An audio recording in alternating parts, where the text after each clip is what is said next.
What's up, everybody? It's Tone Hart, and welcome to Guns and Butter. That's what it's all about. Guns and butter, baby.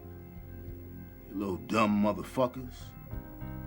Got that wet, hit it from the back and made a neck crack. I hit it so good, she let me fuck in front of. Yo, what's the deal? What's going on? It's Willie Bee. We here with a very special guest. We got Tone Hart in the building. What's going on? What's going on? What's good, man? How you feeling? Oh, man, I'm blessed. You know me, man. Yes, sir. Listen, I appreciate you for coming and blessing the platform with your presence. Likewise, man. You know, I know you could be anywhere in the world, but you're right here with Guns and Butter, so man, we definitely appreciate that. Oh, man, you know it's overdue, dog. Yes, sir. Man, it was way overdue. Yes, sir. So we're gonna start from the beginning. You know, where are you from, first of all? Originally, well, I'm from the IE. Moved all around in the IE, but San Bernardino's home, so I like to consider myself a hometown native, you know, because I spent like half of my life in the Dino, so. Okay. You know. Respect. You know, it's always IE love out here. You know, so growing up in the IE, San Bernardino area, how would you say growing up out here influenced you? Heavily. And even your music as well. Because somebody, you know, off camera we've had conversations and I know you of sorts and you have a very positive message in your music. Right. And this city of ours has a very negative connotation to it. Right. So where do you get the notion of being so positive in such a negative place? Man, I guess when you have so much like negative stuff happen to you in life and go on around you in life, it makes you want to see a better outlet. It makes you want to be positive. It makes you want to do right. Yeah, just seeing a struggle. You know, certain things that you don't want to feel anymore, and you know, and it takes a lot to be upset. You know what I mean? It takes a lot to be negative. It takes a lot of energy. It really don't take that much to be happy. So. Okay. And some of those negative experiences in your life, do you care to share with us a little bit? Maybe something that happened when you were younger. You don't have to get into too much detail. You know, I'm not actually get too personal, but like, what are some things that you've experienced coming up? Maybe that you've seen or you've been through in your own personal life?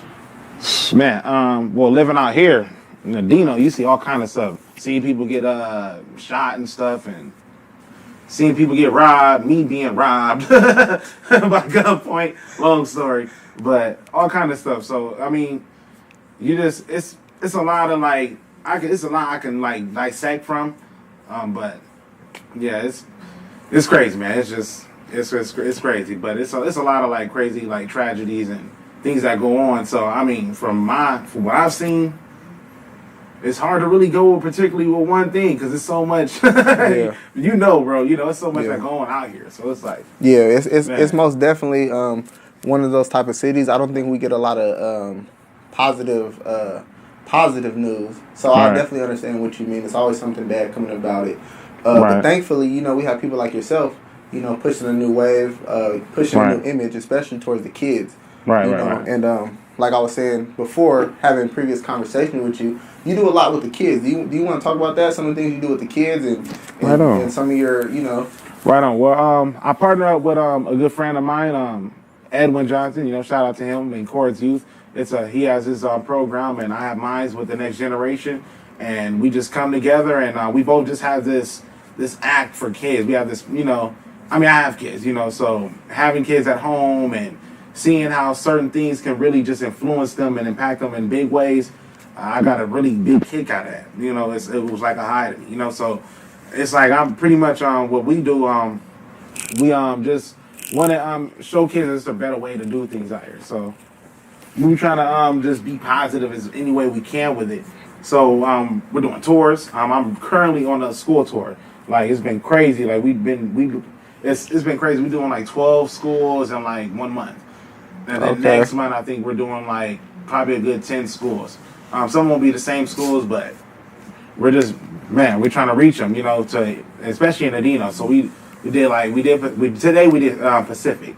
Yesterday was day before it was like San G. And like a week ago we were at Purdue and Del Vallejo a week after that. So it was like, we're trying to touch bases in the Dino and, you know, get our message across to these kids and, get them involved. We're teaching them how to make music. We're teaching them how to read music, write music. We're teaching them how to make beats, DJ, engineer, shoot videos, take pictures. We're showing them how to do everything that comes with the craft. Wow, and that's a beautiful thing. Man. I appreciate you for doing that, because I'm not even out here. I'm not doing that. So somebody definitely has to do it. So thank you. Thank you for doing that. Man, you were speaking about making beats and producing. Are there any other talents that you may have? First of all, what do you do? Because I like we said, I kind of know you, but for people that don't know exactly what you do, can you explain to people your talent pool? Everything that you do, and I mean everything, because I've seen you do a lot. So it's hard to put one thing. I'm a visionary. I like to consider myself a visionary. I see a vision, I go for it. So I can make beats, I can write music, I can play drums, I can what else? I definitely engineer. I'm really good at that. I engineer a lot of your songs. So man, I engineer. All of my first stuff, all of my first stuff. So yes, he's speaking factually. And so and I produce a lot of people out here. Engineer a lot of people. I do a lot, bro. And then basically, like I said, I like to. I'm a great writer, and I consider myself more greater in that aspect. In a subconscious and a conscious thing. I like to. Everything is about a message with me and sending a message. So I like to really dive deep in that. It's more to me than just the music side. It's really what I'm saying on those beats and what are we putting out there to the public. So yes, and if I can add a few things, I would like to say singer, singer, rapper, motivational speaker. What I mean? Man. The list goes on. Definitely all of those things. I know it's hard to kind of up yourself. Right. But thankfully, we've worked together, so I've seen these things behind the scenes. Right. And I just want to say you are a multi-talented, creative, not even toot your own horn, genius, pretty much. Man, appreciate it. Definitely. So this is, you're definitely somebody I think is going to do very big things, doing very big things, and is going to continue to be blessed in that aspect. Right. So when did you actually start doing music? When you say you read music, you play drums, where did all this musical talent come from? My pops is a writer, and he's big in philosophy. And then my brother, he's also a singer. He does it mainly for church, and he's in gospel because he's a pastor. But really, yeah. I mean, growing up being 6 years old, I always tell people this. Listen to Usher, that album, My Way, man. At 7 o'clock on the dot, you know what I mean? That's my shit. That's my shit. Nice and slow, sing all the Usher hits, like when he was in his super heyday, when he was in his rookie year, his rookie season. That real R&B. So hearing that, and then Cisco, people don't know that, some songs from him in his Drew Hill days, Jodeci, them in their days. And so you taking me back, man. You taking me back, keep right? Sweating, don't let me you taking me back right there. That's my childhood. Okay, right. So you would say your influences come more from an R&B side, not a hip hop side. Most definitely. I always tell people I'm more of a singer. I'm a singer first before I'm a rapper. I mean, I sing better than I rap, and people love the way I rap. So yeah. Okay, that's great. That's great. What about hip hop though? Who are some of your hip hop influences? Because you can't rap, don't get it taken away from you. You can rap and you can sing, and I do agree with you. I love your singing, but you can't rap. So where do your rap influence come from? Well, I always tell people the top 10. I got a top 10, so the top 10 rappers of all time. But Pac, Tupac, who didn't like Tupac, who didn't want to grow up and be like Tupac, who didn't want to, from his swagger to everything to the way he talking his cadence, I love Pac because he was always it was always deeper than rap for him. Mm-hmm. And that's why out of all the rappers that I listened to, I really admired his more because he wanted to make an impact. Mm-hmm. He was revolutionary. He was a visionist. So, I mean, yeah, Pac really was number one. I love Weezy, Lil Wayne, bars. That's why I like to learn the bars and metaphors. And Drizzy for being more melodic. Kanye for being sarcastic. The list goes on. Okay, that's not a bad list. I can't maybe within that order, I would maybe switch it around. Oh no, I didn't get the order, but maybe, you know, maybe I didn't, add an extra person. you know, because Big up in there, and then Jay-Z, you know, for his entrepreneurship, and you know, they all in there. Nas, you know, he's more soulful. Okay. You know, so I mean, I like Nas and J. Cole to me are kind of like the same. I always considered them the same. He was considered top 3 at the time, and you know, it was Pac, Big, and then him. He was number 3, and then like even with J. Cole right now, like he just dropped a song where he feels like he's number 3 to the world. You know, it's Drizzy, K. Dot, and then him. So. Okay. I'm not mad at that list. I'm not mad at that list at all. Man. So, when did you start dropping music like yourself? Like, what's the first tape? Do you remember your first rhymes? Yeah. Or first song? Yeah, probably when I was 8. Okay. I made a gospel song called "To Be a Man." Okay. To be a man in God's way. Yeah. That was the first song, but. If we're talking about like as far as chasing it on that level, like as far as being on an adult, I was just playing in the car with my chick. It's actually on not SoundCloud, Spotify, all the streaming platforms. It's my first gospel album. It's called Road to Redemption. Okay. And so it got dropped probably like 6 years back, but is it still available for the people to go check out? Oh yeah, Road to Redemption. Everybody tell me it's a classic. You know, I just sold a lot of hard copies in the street.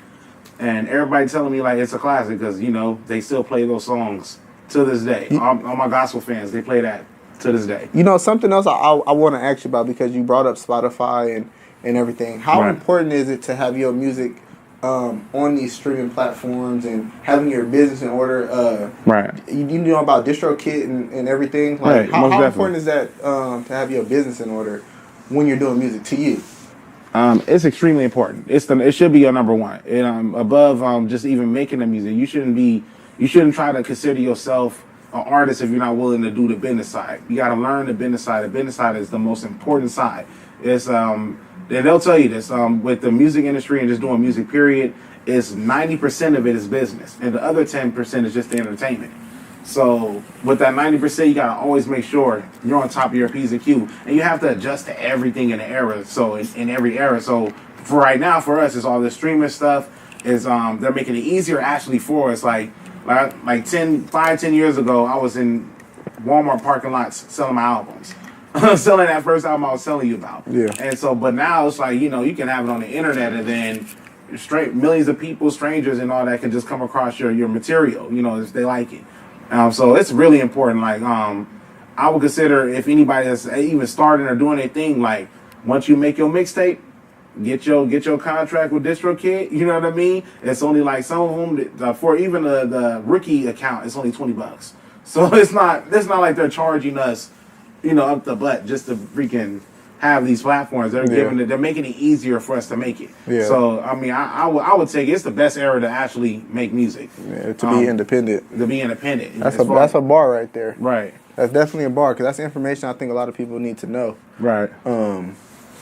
Because I think a lot of people are still thinking it's kind of hard to make money off of music.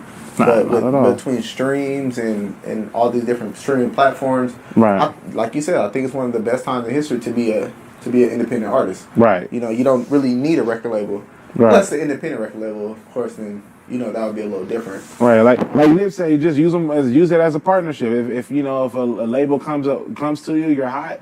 Use it as a partnership, a bargaining chip. You know, don't try to sell your whole everything to where you like all your masters and everything belongs to them. Like for me, I own all the masters to all my songs. I own all the masters, even to the songs that I wrote for other people. And like for example, like I said, I have a label, right? The Next Generation. I got artists on my label. Yeah. I own their songs. I just have to release like masters to my homegirl, who's a female artist that's on the label. I just released her masters to her this year.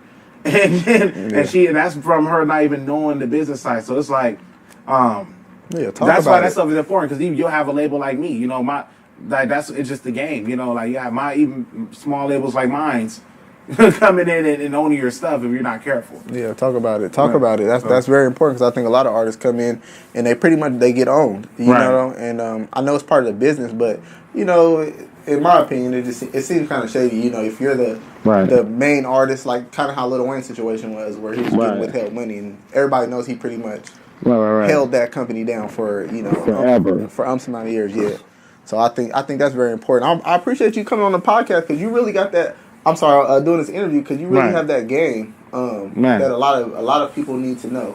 Man, And like I appreciate said, it. I believe you'll definitely go far, Right. whatever you're doing.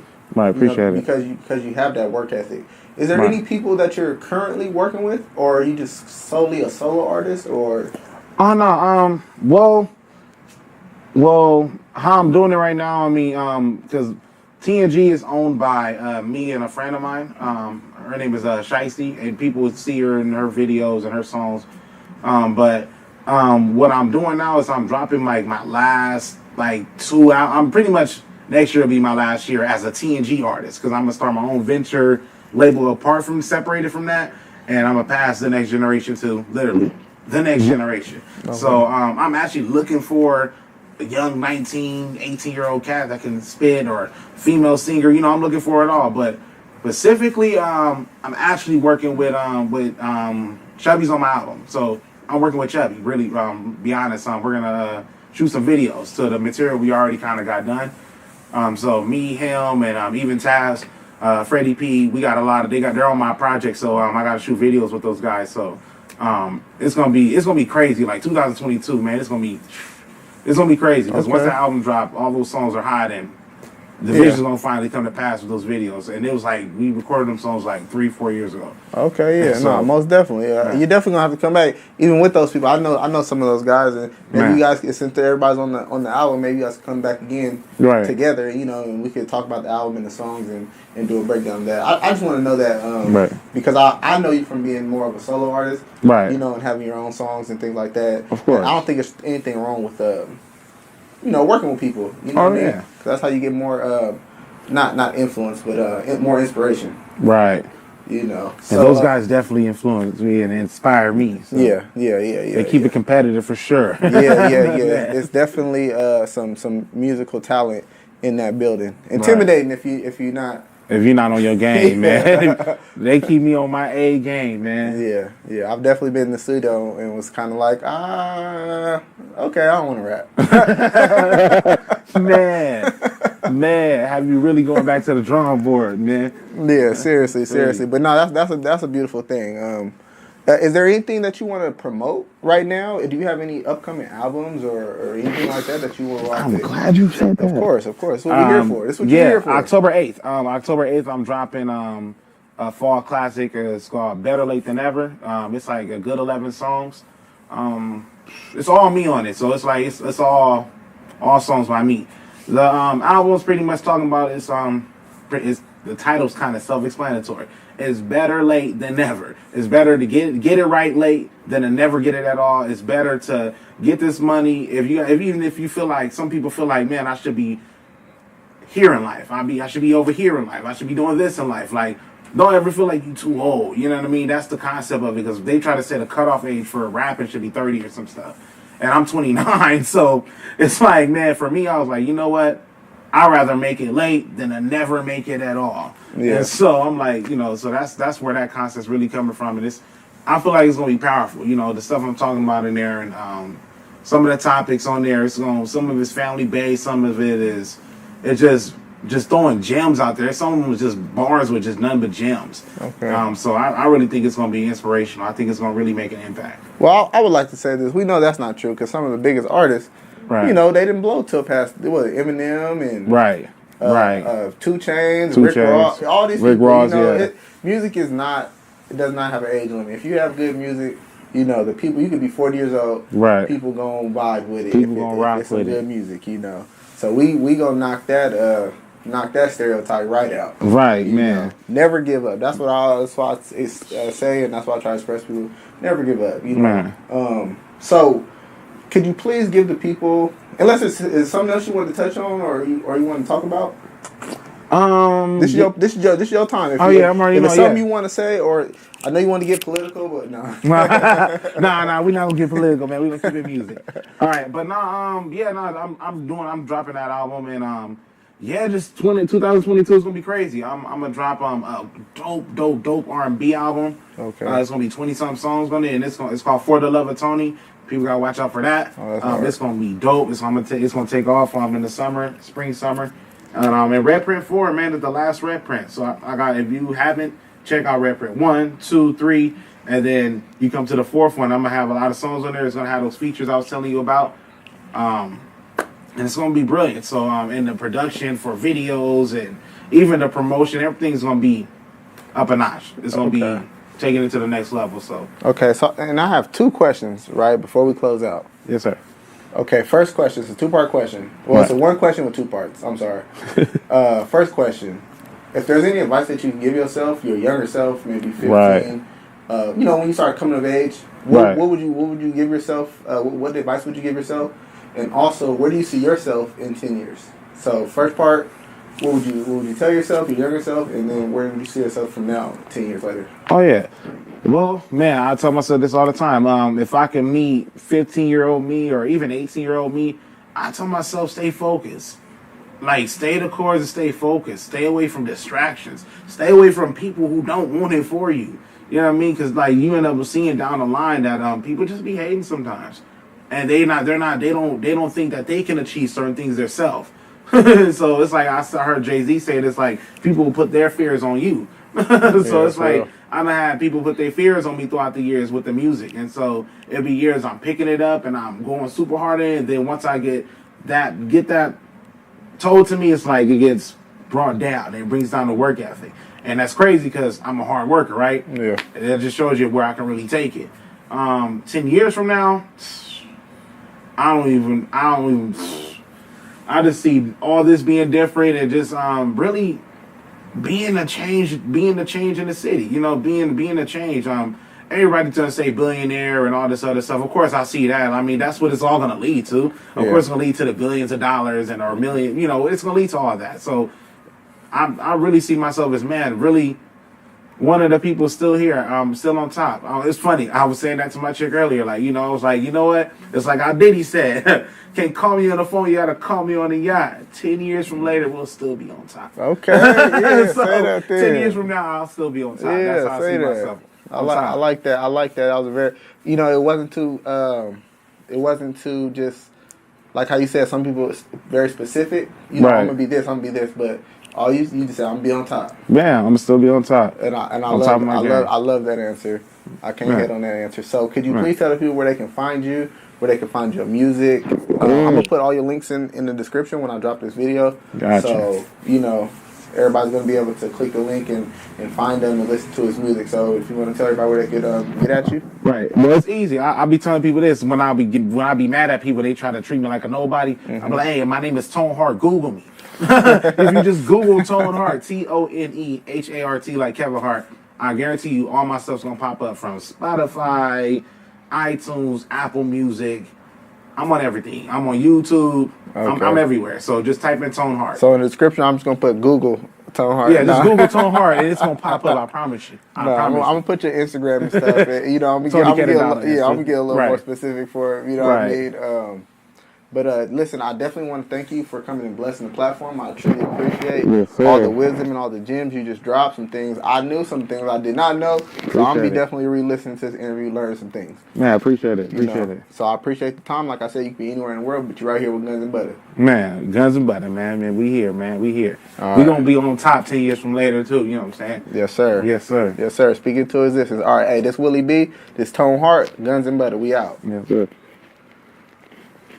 Boom. Hit that River.